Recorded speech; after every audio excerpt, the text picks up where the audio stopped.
Hi hello வணக்கம் everyone. இன்றைக்கான psychological tip தான் பார்க்க போகிறோம். Foot in the door trick. Foot in the டோர்னா என்ன? ஃபஸ்ட்டு சின்ன ரெக்வெஸ்ட்டுக்கு எஸ் வாங்கினா அதுவே பெரிய ரெக்வெஸ்ட்டுக்கும் எஸ் சொல்ல சான்ஸ் ரொம்ப அதிகம்.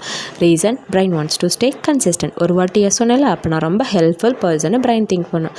நீங்கள் உங்கள் ஃப்ரெண்டுக்கிட்ட கேட்குறீங்க 5 நிமிஷம் ஃபோன் யூஸ் பண்ணலாமான்னு. அதுவே ஃப்ரெண்டு ஓகே சொன்னால் அதையே நீங்கள் பாசிட்டிவாக எடுத்துக்கிட்டு ஆக்சுவலி எனக்கு ஹெல்ப் பண்ணும், இன்றைக்கி கொஞ்சம் டைம் இருக்கா, சான்ஸ் ஹை, ஹீல்ஸே எஸ். டேரெக்டாக பிக் ஹெல்ப் கேட்டால் ஹை சான்ஸ் நோ. மார்க்கெட்டிங்கில் எப்படி யூஸ் பண்ணுவாங்கன்னா free trial, free book, free demo அப்படின்னு கொடுப்பாங்க. ஒரு டைம் நீங்கள் எஸ் சொல்லிட்டீங்கன்னா ஃப்ரீ ஐட்டத்துக்கு, பெய்டு ப்ராடக்ட்டுக்கு எஸ் சொல்ல மைண்ட் ரெடி ஆகிடும்.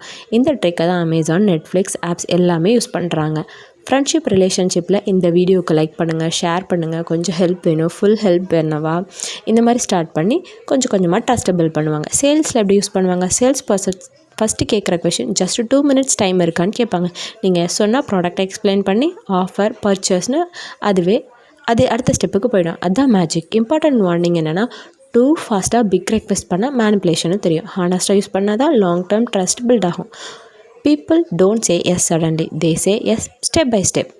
Start with a small yes. This trick controls decision. Your brain wants to agree. Thank you for watching.